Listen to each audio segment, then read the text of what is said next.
All right, so welcome to the first of these episodes. The name for this podcast, Built in the Nordics, a series dedicated to people, founders, CEOs, entrepreneurs who moved away from their home country and set up a business in the Nordics. Got a fantastic guest here today to kick it off, Aaron Colman, CEO of Hawaii Poké. I think it's a brand that lots of people, particularly in Sweden, will recognize fairly quickly, particularly if you're in Stockholm or have traveled through Arlanda Airport. What many people probably don't know is that the guy behind that business is British. Welcome, Aaron. Cheers, Tony. Great to be on. Yeah. Absolutely. We've obviously met briefly before, but for the people that don't know you, Aaron, whereabouts are you from in the UK? I'm from Manchester. Came here via the US for a while, but I've been in Stockholm for about 12 years. And is that a blue or red, or not really interested in the football side? It's blue. You're to bring up. We can change the date of when this was recorded. We made it about 30 seconds before the Arsenal rivalry comes out. Yeah, just nice you've joined us. It's nice to have you here. But yeah, 12 years, similar to myself. I guess quite a broad question, but life before Sweden, very, very different for you? Quite so. I would say we were in. So I met my wife, who's Swedish, about 20 plus years ago, and she was studying in London at the time. I was in Manchester. I was supposed to go to university in Leeds, and then when I met her, I changed my mind, switched to London to move there, and then from there we moved to New York, and we were there for about 5 years. Actually, had our first child was born in the US, and then from there we moved here pretty much straight after he was born. We wanted to be closer to the family, and obviously, as many people know, Sweden's fantastic for having kids in, for that work-life balance, which perhaps we'll touch on later. And it's been a great 12 years since then. Obviously, both families grown, work's grown, and get invited to do things like this. The kid that was born in the US, have they got themselves a British passport yet? So it's a good question. I'm heading to the UK very soon. And I realized a bit too late for the change of law that we have 4 kids, so all 4 of my kids need a British passport in order to enter. And so I started the process. Then I realized that my British passport was out of date because I never travel on it. So I had to apply. You can't apply for the kids' passport, even though they've got. So now the change of law, as you know, is they've got automatic dual citizenship, but they still need to enter on a passport or on you can get a special certificate, but it's about 6,000 crowns per person. So in order to apply for the kids' passport, I need my passport, which is, they started processing the documents about a month ago, and it's not moving very quickly. So we'll see. So I've been trying to reach out and get in touch. And maybe this podcast launch will help the right person get in touch with me. Yeah, a month on, it's still, because I applied yesterday I had the documents I had to get because my youngest was born in London. I had to renew his passport. My oldest was born in Sweden, but we can't get the ETA. We're not allowed, as they are exactly as British a British by birthright to me, and they're not allowed to get the visa. So I submitted all my documents yesterday. I paid 500 krona for the postage back to the UK as well, which I thought was excessive. Yeah, I did that as well. Yeah. Yeah, so it's sitting in Malmö at the moment. So hopefully it gets there. I've got 2 months till I travel. I really hope that's long enough. Okay, yeah, we've got exactly a month. See how it goes. I think there might be a loophole because of the very beginning where if you can at least show the application number, then perhaps they'll let you off. So we might just have to, maybe we'll get sent home from the airport. Have to wait and see.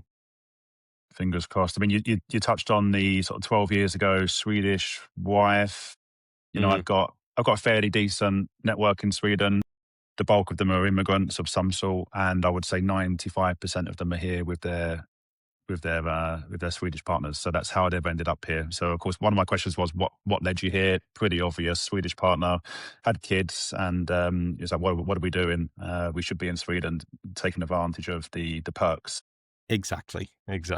Yeah. I mean, originally it was just be close to family, and we were choosing between obviously Manchester and Stockholm, and all her family was here as well, and there were a group of sisters who've been living all over the place also, so everyone was moving back at the same time, so it was quite a nice situation. Yeah, some choice, Manchester or Stockholm. I think you made the Yeah. right one. I would say that as a southerner though. Yeah. But what did you, what were your first, I remember 1st of April, I came to Sweden. It was April Fool's Day. I think it was snowing. I was like, bloody hell, what is this place? And what was your first impressions when you made that move? Well, we've been here quite a lot. So I've probably been visiting maybe a couple of times a year already for almost 10 years. So my first impressions sort of go back to the end of 2000 and sort of 2005. And then I just recall her family was living in a different part of the city then, but I just recall it was very clean. It was very approachable. It was easy to get around. Everyone tended to look quite well dressed when they left the house. Everyone seemed relatively polite, but in quite a standoffish way. Where I'm from in Manchester, it's you go out in the morning and everyone will say hello to you and ask you how you are as well. And I noticed I've always taken that with me wherever I've gone, and that already ruffled some feathers when I lived in London. Never mind anywhere else outside the UK. But that definitely stood out to me quite quickly. That there's a lot of polite head nodding, not actual communication, and a bit of shock if you were to openly communicate backwards as well. Yeah, how many years before you got a thank you for holding the door open for someone? Yeah, I'm hoping it'll come in the next few. Keep going, 12 more, we might get there. Let's be strong, Aaron. Yeah, I think after around 8 years, I sort of started saying it for them. And then I realized I was getting a bit too passive aggressive. So Yeah. I just backed down. And It's tough. I hear you. I say that in terms of culture in general, we're quite 2 hours apart. A lot of Swedes I talk to say culture-wise, we're quite similar.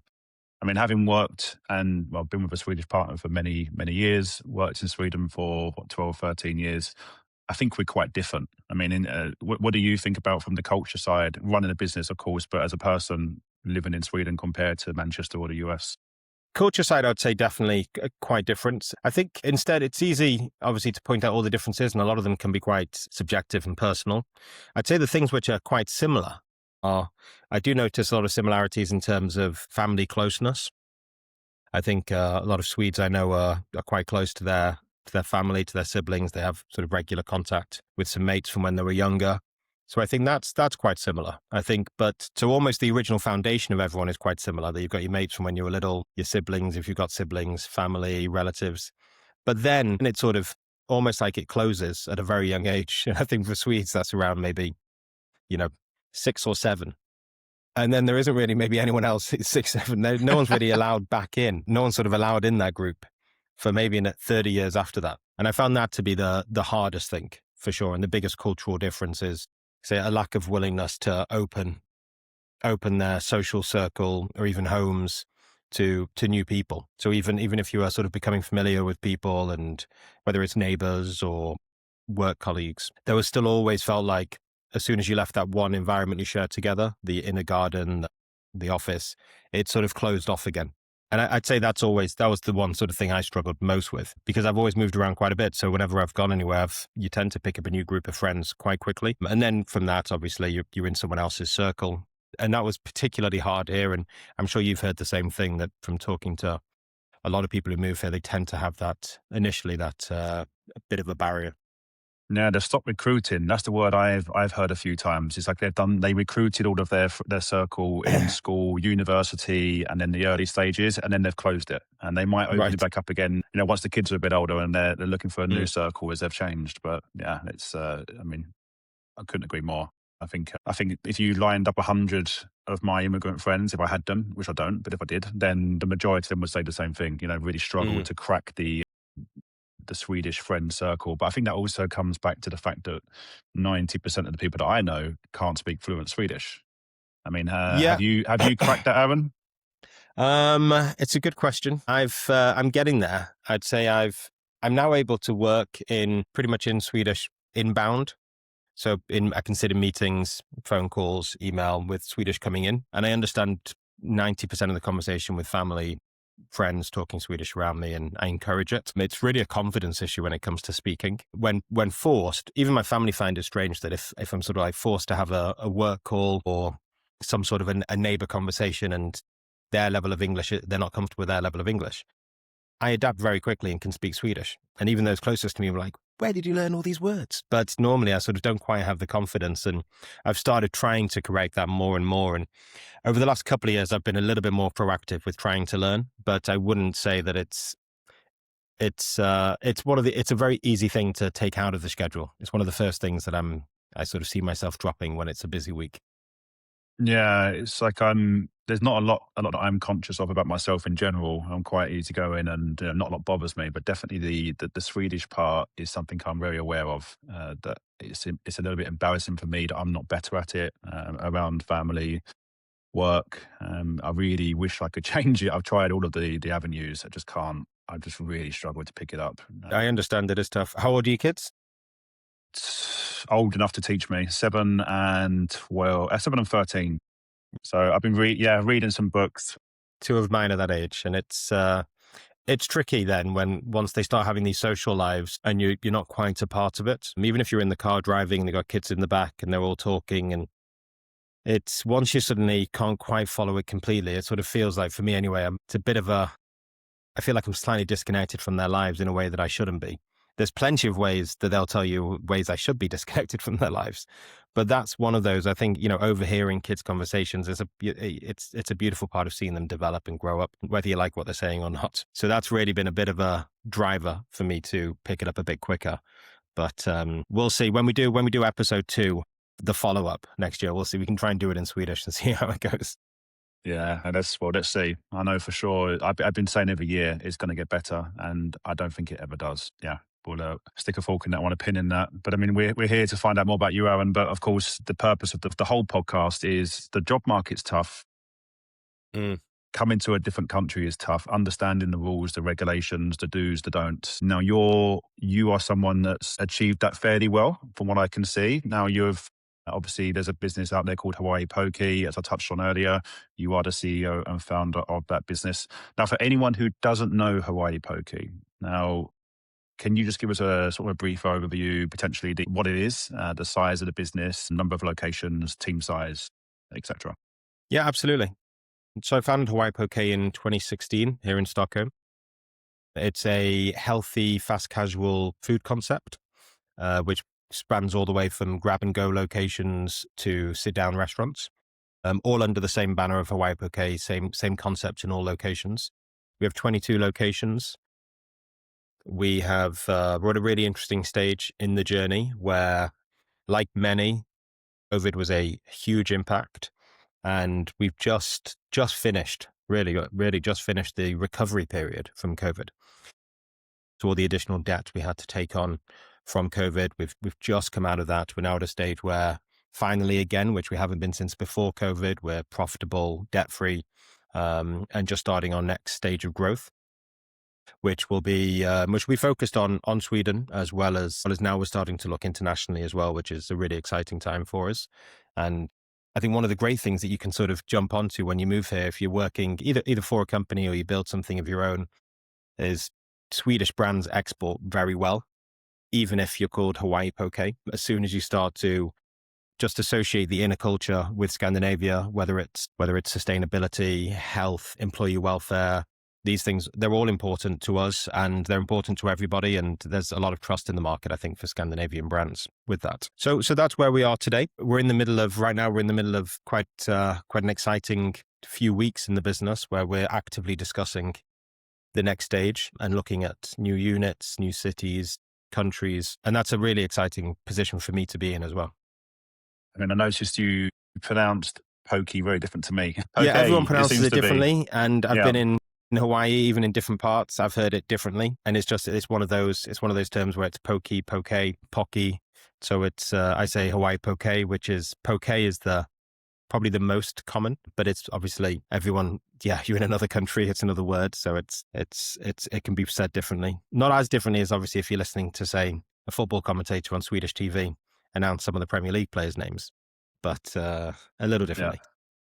Well, look, I'd take your expert opinion and start calling it Poké instead. There you go. And it's like you do, I mean, of course, in my day job, I'm talking every day to founders of any business that buys and sells something. So it could be hospitality, it could be restaurants, it could be electronics.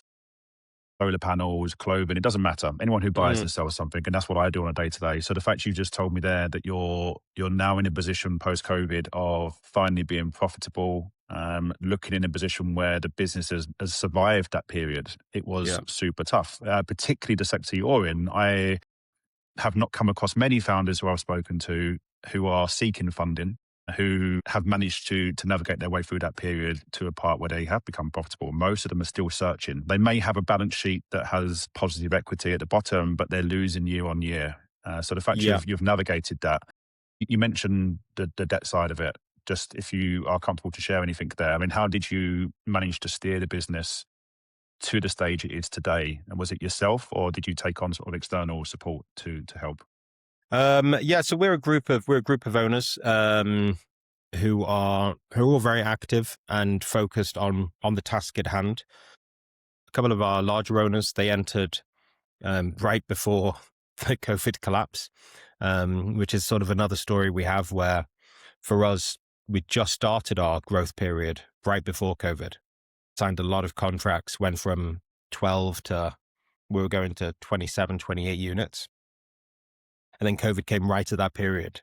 So that was extremely challenging for us, because also obviously the way it worked here in Sweden was you had to stay open, even though there were no customers on the streets. The landlords forced you to stay open, otherwise you could get fines if you closed. And then we didn't get any access to government grants because it was always measured on past revenue to see what percentage you dropped. So for us, we hadn't dropped much revenue, is how it looked on paper. Obviously, we've got more than 2 times the amount of stores that were still doing less revenue. So the 26 stores were doing less revenue than the 12 stores. But that's it. That wasn't how it was measured. So that was really challenging for us. Our absolute best units dropped 85% plus in sales overnight. And that was COVID. That was COVID then. Yeah.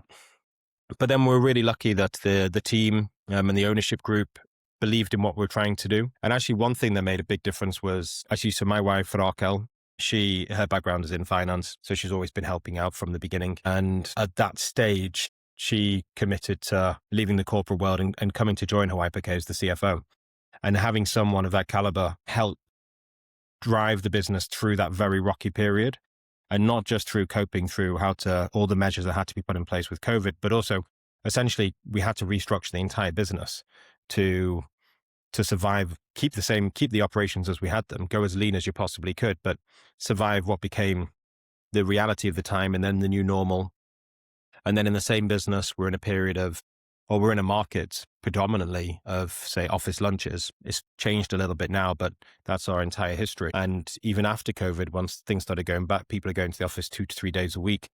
So now you've got these negotiated contracts, you're set up operations wise, and you're only really having, less than 50% of the week is working. And you're never really quite sure what days those are going to be either. And as you know, in Sweden, you can't just bring staff in and send them home straight away, which is a little bit different to, say, in the UK, where you can be a little bit more flexible with hospitality staff in terms of pushing hours to other days, things like that. So it's there's always a lot of people behind the scene that are behind these things, and we're definitely a tight team that all helped and worked together to get through what has been really challenging. And as you mentioned, unfortunately, so many in the industry just either didn't get through or are still feeling the ramifications of the time or of the additional debt they had to carry. Yeah, just think I'm quite curious about, like, in the UK, if you go for lunch, then I would say typically you might be going between 12:30 and 2:30, something like that. Or it could be slightly earlier, it could even be later, but it's quite a broad time for lunch. In Sweden, everyone is like a wolf pack. They leave at 12 o'clock, they queue up at 12:05, they get their lunch, they take it back or they eat it, and by 1 o'clock they're back at their computer. That seems to be how it works for 95%. Yeah. When you're running a business like yours, I don't know if you can share it, but like what type of percentage of your revenue comes within that 1 hour? Yeah, I believe the official term is too much. Yeah. It's that's what we've been working a huge amount on. And the challenge is it's also very different parts of the city. So you have one part of the city where lunch is 10:45, 11:30. And then you have another part where it's 12 till 1. Another part where maybe it's 12 till 2. So for us, it's really just been about changing the concept a little bit.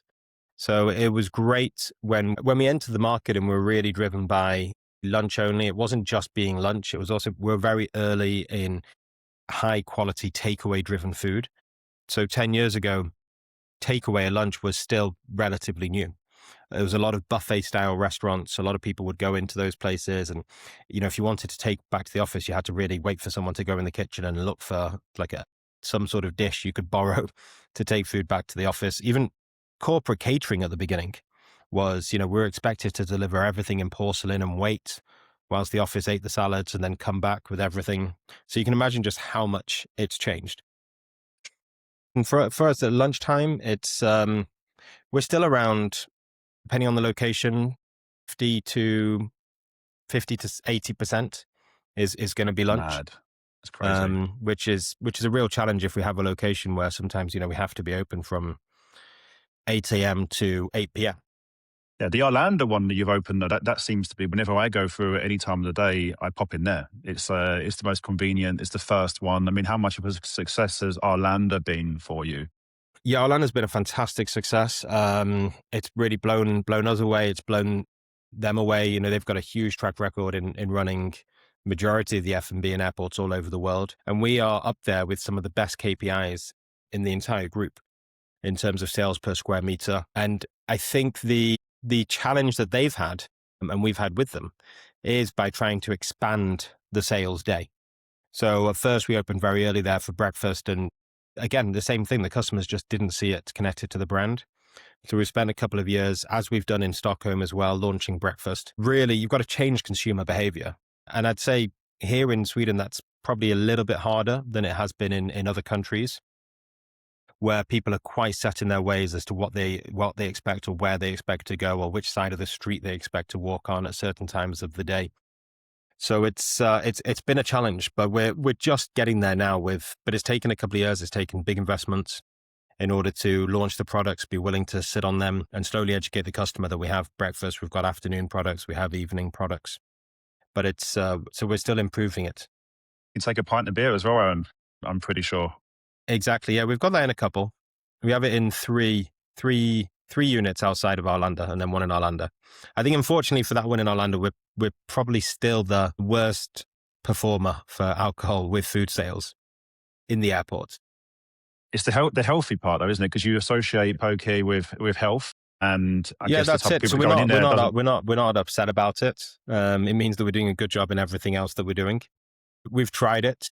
We've found now that we just have quite a basic selection of just a good, reputable lager and a couple of wines works well for us. But at the beginning, when we're testing it, we're importing these fantastic Japanese Pacific beers.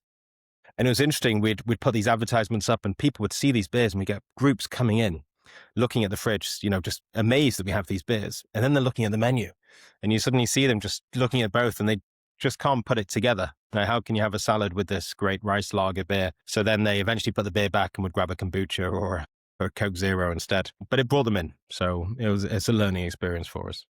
Yeah, you gotta roll the dice, try these things for sure. Yeah. I mean, of course, we're here to find out as much about Hawaii Poké, and I also want to dip more into your mind as well about being a founder in Sweden in general and tips and tricks. But if there was, I guess, something you could look back on since you founded Hawaii Poké, is there, take away COVID, is there anything that you would look back and go, I would change that. I wouldn't have gone there. I wouldn't have been this aggressive. I would have been more aggressive. Is there one thing that you would change? Yeah, that's a really good question. And it's, it's something you think about a lot for sure. I would say the number one learning, particularly because this was my first time in the industry. So the number one learning for me was locations. You hear it all the time. Location is king, location, location, location. It's very hard to understand how important it is until you're in it. It's easier said than done. And particularly when you are trying to grow, and let's say you've raised some money. So now you've got money in the account and that's the worst thing to possibly do is just sit there on it. It's got to be invested. So you're trying to grow and you're getting all these opportunities now coming in through the door and landlords are talking. And at the beginning, you're able to have a bit of patience and say, oh no, I'm going to wait for a better location or I'll wait for a slightly better one. But then at the end of the day, you do need to grow and it becomes quite easy to make rash decisions. wouldn't say rash, perhaps, but a little. And then you learn from it for sure. And that's the most important thing that we've done. We have 22 locations today. We've opened as a mixture of restaurants and pop-ups and some locations that have moved due to building work. We've opened 35 plus. And I would say we're now at the stage where we know what works for Hawaii Poké. And even then, there's still a lot of debates. You know, we get offered locations several times a week. And we look at them all. Occasionally, if it's in another city or a part of the city that we know very well that just wouldn't work because of footfall, traffic, disposable income levels, then we need to consider that. But otherwise, we look at them all and we'll run studies. We'll talk to local players to see how they're performing in the area. And then obviously we need to narrow it down and then look at it more from a business case point of view. But I think for me, number one learning has been locations. And then after that, I'd say the one thing that connects anyone in business is people. That's always such a challenge to find good people, to keep good people, to keep everyone motivated, to be a good leader. For sure, that's a daily challenge. Yeah, because I get that the people that you're recruiting, I guess there's two sides. One is the people on the shop floor serving, and then the others is the people behind the operation as well. I guess there's probably quite a high level of churn or turnover when it comes to the people serving the food. Would probably be a guess. People taking shorter term. Is that the way it works? Yeah, pretty much. We've got a relatively high retention rate for the industry, but there is still more churn than you want. So obviously, it's costs a lot to train people and to recruit. And often in the industry, you have to be quite quick with schedules going up and down, depending on, for instance, the weather in the Nordics. You know, if it's a warm December, sales could be up. You have to bring in more staff. If it's snowing in March, you don't need as many staff in the store. We try and our aim is to recruit from within. So everyone in the head office has been through the entire process of the chain, of which for us is surfer to team leader to store manager, area manager. So we're really happy with that, and it means that we're always focused on what talent do we have in the company overall. So when we're looking at the future of the business and growth and how we're going to expand the team, we're looking right down to the floor level. And I think that's a great way to work if you're lucky enough to do that. It helps with the culture, and it also helps inspire that people around you, that you're seeing people grow. So I always think that's a real positive if you can. It's not always possible, but if you can. Yeah, look, I think things like this is, in terms of, you mentioned network and people, of course, on the recruitment side, but for you as well, for your brand. When I talk to lots of Brits or immigrants that live in Sweden, and when I mentioned, there's a guy who runs Hawaii Poké, they're like, "What is he? Is he a Brit?" Like, many people don't know that. So I think that by having this conversation, I think it's super interesting to show that yes, you can come to Sweden, you can set up a business doing a few million SEK and still be very happy with that. But you've actually got a business now that's scaling to the millions, the tens of millions. And I think many people are going to be really interested in hearing that background to what made you make that decision and how you managed to survive through a really tough period. And I'm quite curious as we go on now into the next part of this, which is just sort of general tips from a CEO, because there's lots of findings or learnings that you have had that might help people who are maybe thinking about, should I do something similar? Maybe not go directly and take you on with, another poke restaurant, but certainly people who are interested in launching something. And I guess if you put your American head on, or more so your British head, what's the really good things that Sweden gives you being an expat founder here? Things that Sweden does really well for expats when it comes to founding a business? It's a good question. I've been trying to think about that a little bit.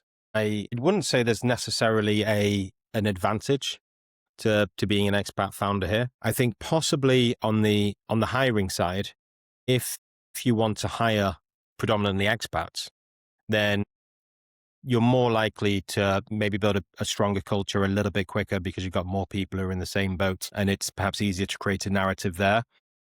But there's no real guarantee there. So I would say there isn't necessarily a standout advantage to being an expat founder here. Is it a hindrance at all? If we had Bjorn or Carl or Kalle about to open up a poke restaurant in Stockholm or Sweden. Then you got Aaron. Is there any differences in a negative way from being a founder compared to a native Swede? Again, no, so I don't think there is. I think particularly, it depends on the venture you're doing massively. The ventures that I've been a part of, so now food and beverage, before 10 years before that was all, I worked in tech in Sweden, in the UK, in the US, and raising there as well. So working with a sort of a vast scale of different individuals and being English speaking, whether it was an Englishman in the US, an Englishman in Stockholm, or, a Mancunian in London. Perhaps that was the biggest barrier. I think, to be fair, everyone across the table has always been really mostly focused just on the opportunity and on the individual. Just, are you how is this a real opportunity? How are you as a leader? Can you run the business? So I don't think it's anything I've particularly come across. Now, I would say I'm sure there are some industries where it very much relates to who you know, if you've got specific experience from companies, if you've been to certain schools, perhaps all the way down to your very own network. I think there are going to be opportunities like that which could be taken away. I would be surprised if it's at the founder level. I would assume that issue is more at the employee level of just not even great people not getting their foot in the door for opportunities because of either that bias or just that lack of network. But I think honestly on the founder side, and I work with quite a lot of founders from both a educational perspective, an advisory perspective, across a number of industries right now. And that's not something I've really ever come across. And to be fair, I wouldn't say it's any different than what I've come across working in the US, UK, Middle East, different places where I've been. So I'd say it's a pretty fair footing. And I think if it feels like it's a little bit trickier or there's an additional level of bureaucracy, I would say it's like that for everybody. Look, it's good because I get a lot of messages on LinkedIn from immigrants, expats, people who have come to Sweden who are always sort of leaning towards the side of like, it's hard. It's extra hard for us to get a job, like certainly landing jobs without maybe speaking the language or the networks, or maybe they feel there's some discrimination behind the name when they see their names on the CVs, but they really struggle. So it's, and again, if someone's looking at this podcast today and thinking, I'm tired of always trying to please somebody else or to find my way into a job in Sweden, it's comforting to hear that actually, no, there is like, once you've got a great idea and you've got good people behind you who buy into it, you've got every chance of being as much of a success in the Nordics as you would be in, say, London or New York or LA. Yeah, absolutely. And I think just to go with that as well, I think the second part of the question from the beginning was, what it's actually like to be that founder, and to open something in this market. The great thing with, say, talking about Stockholm and Sweden, it's obviously a relatively small market. So there's pros and cons there. Obviously, it means that you're not going to, depending on certain ideas, there might not be a big enough market for you at first here, but it's quick to adapt. It's quick to test. I find customers in Sweden, particularly in Stockholm that I know best, are really willing to try new things. And particularly if there's a story behind it, if you can be really honest and say, this is where I'm from, this is what we're trying to do.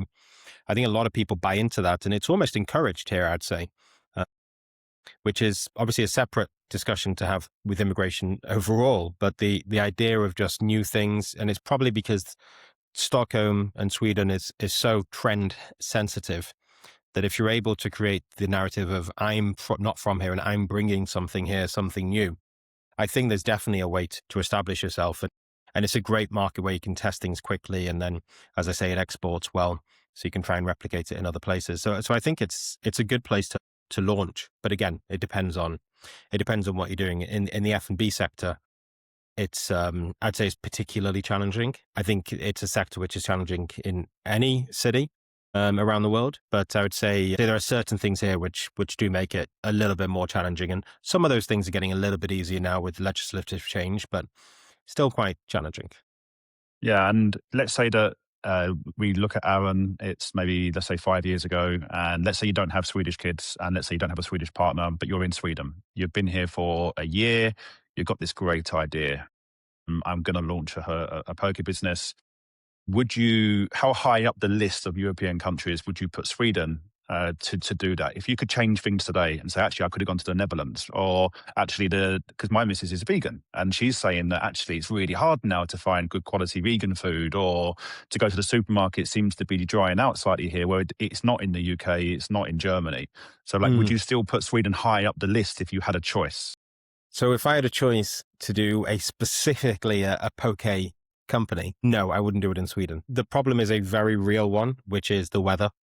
That poke is a really filling dish. We do hot versions, cold versions. So we have everything for everybody, but it's still seen as a bowl. And in Sweden, unlike most other countries, a bowl is still seen as a lunch more than anything else, and is seen as a summer lunch. So, which is remarkable. And, we're doing all we possibly can in marketing to try and change that idea. And we travel and do a lot of research everywhere else. And it really is just here in Sweden where you have that idea set. But I would definitely open a poke place in a warmer country where you sort of have guaranteed sales year round. And also poke has just been, we're quite lucky.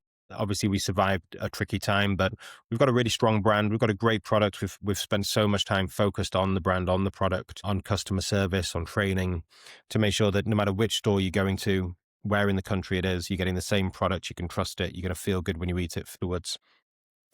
And other than that, I think that sort of kept us at the forefront. Poke itself is everywhere in Sweden. You can grab a poke in a pre-made packet from 7-Elevens. All the supermarkets have their own poke. Every salad bar, every sushi place has rebranded to a poke and sushi place. And there's other reasons for that as well, like not to go into it too much, but for instance, sushi here in Sweden, when I first arrived, I was blown away. Sushi's like, Husman's cost of Sweden. It on the dinner table once a week. In the supermarket, you can buy all the paraphernalia for sushi even in a tiny little one. So there's those flavors are so well known and expected in the Swedish palate now that it's not strange just to put it in a bowl for people. So for those reasons, I would say it's actually quite tough, a bit too tough a market, which is why we're really diversifying. We're leveraging the brand of Hawaii Poké, which is a strong brand and is trusted, but we're massively diversifying the product range. And I'd say in the next few years, you're going to see Poké still being sort of, our foot is in that market, and that's what we're really proud of. But it's going to be one of 4 or more categories in all of our locations, and all these other categories we've been developing and growing have been growing more and more, whilst Poké sort of stayed about the same. Yeah, I guess the brand is strong, and something I see regularly is like the Hawaii Poké brand. I don't see it anywhere other than Hawaii Poké. Like I'm sure there's, whether it's through the major supermarkets or independent chains that might be able to sell prepackaged bowls, that could be something. And likewise, I'm seeing a lot of really well-known brands in the UK partnering up with other well-known brands to do a slight twist on their product. So it could be by bringing in some form of a particular type of meat, or tofu, or like a really well-branded sauce, like reggae sauce in the UK at some point. Obviously wouldn't match Poke, but like having a partnered thing for branding as well to get more exposure.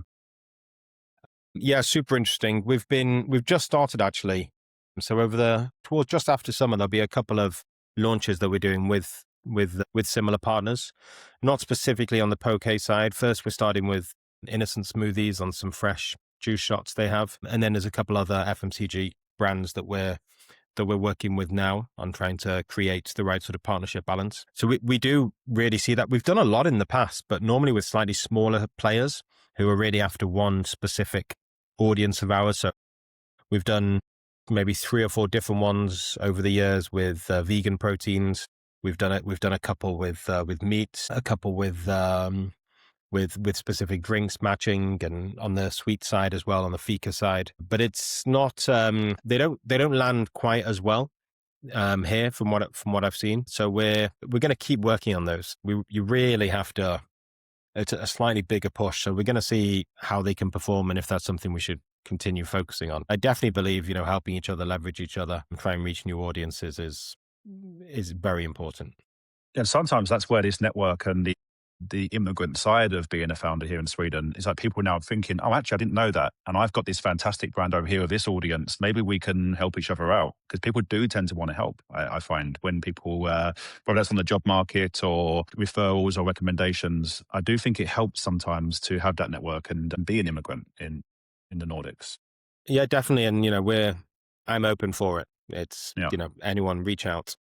Let's do it. But look, I'm conscious. I want to get through just a couple of more final questions before we jump off. But when you, again, I am very active with trying to support job seekers across the Nordics to find opportunities, and lots of them do struggle. I can't get my foot in the door anywhere. I mean, as a CEO and a founder of a business, I mean, how many employees do you have? We're around 120 now. So fairly significant number. I mean, what percentage of those are English speakers, or is it very high because it's a customer facing role and most of them speak Swedish? No, I'd say English is the main language in the business. I wouldn't say English is the first language of that many people. We have staff from all over the world. We have a lot of Swedes for sure, but we have at least 50%, I'd say, are international. And it fluctuates as well. We've gone from, we have periods where occasionally we'll have, 80% will be international.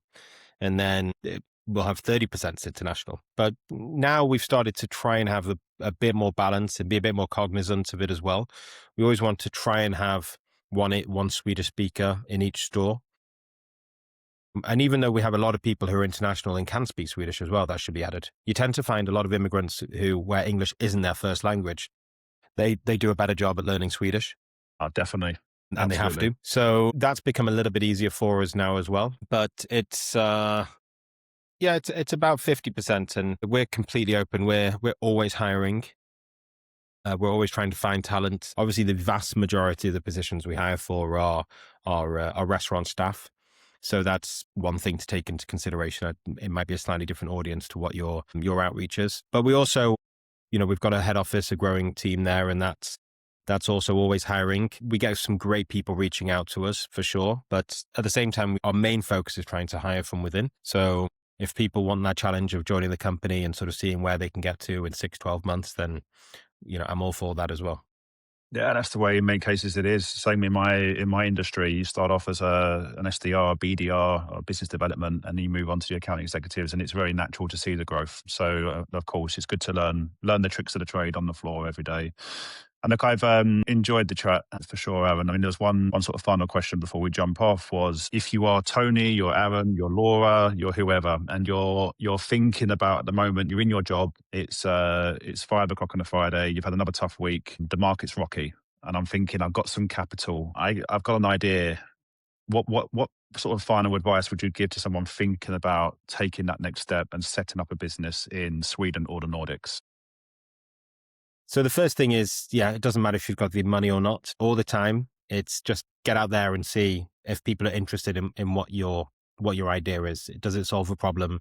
Is it selling a product or service? I always tell everyone that bit is absolutely free. You should be able to know enough about what your potential audience is and what the size of that audience is, and if they're willing to pay for what you're trying to offer without really having to invest any money or time. If it's a digital product, then perhaps you need to build something a little bit more, particularly I'd say these days, if it's got an AI angle to it, then for sure build something and prove it. But there's a lot of people with fantastic ideas, and honestly, just go out and have a conversation.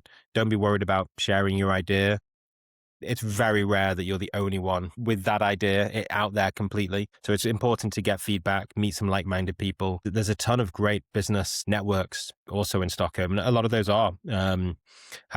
places are great places to meet expats as well. People who definitely want to sort of dive deep into an industry. So I would say get out there, share, write to people on LinkedIn, try and attend events and just reach out. And I think you'll be surprised, particularly in the expat community, that how willing people are to just give you some feedback. It might not be, come and sit with me for hours, but just a little bit of honest feedback or an introduction. It goes a huge way. Love it. Yeah, it's funny you say that about the ideas, and everyone's going to you won't be the only one. I think in the last couple of weeks, I spoke to a few expats, and we were talking about, a jacket potato stand. Like, that's something that's not in Sweden. Like, they're booming in the UK, and it must be quite cheap to do. You could get all your jacket potatoes pre-done, warm them up, chuck on some cheese and beans. Feels like it should be a winner. Maybe there's a reason it's not here, but it feels like it should be. Yeah, I think it could work. It's funny. I was having a conversation with someone about it was about 2 years ago about starting something like that. Or I was actually encouraging him to start something like that because I was like, I would love that. I don't have the time to do it. I would be a customer, because he was thinking of starting something in the space. And then last year I was having a coffee with someone I was introduced to who's a Swedish guy, and he was saying that's what he wanted to do. So there's a ton of ideas out there. To narrow it down without being super boring, it's all about execution. So if you've got something, get out there, talk to people about it, try it, share it, ask for advice, learn about the industry, and that will get you that will get the ball rolling if it's warranted and merited. Love it, Aaron. Look, been an absolute pleasure to have you on and talk to you for the last 50 minutes. Cheers, Tony. Thanks so much for joining.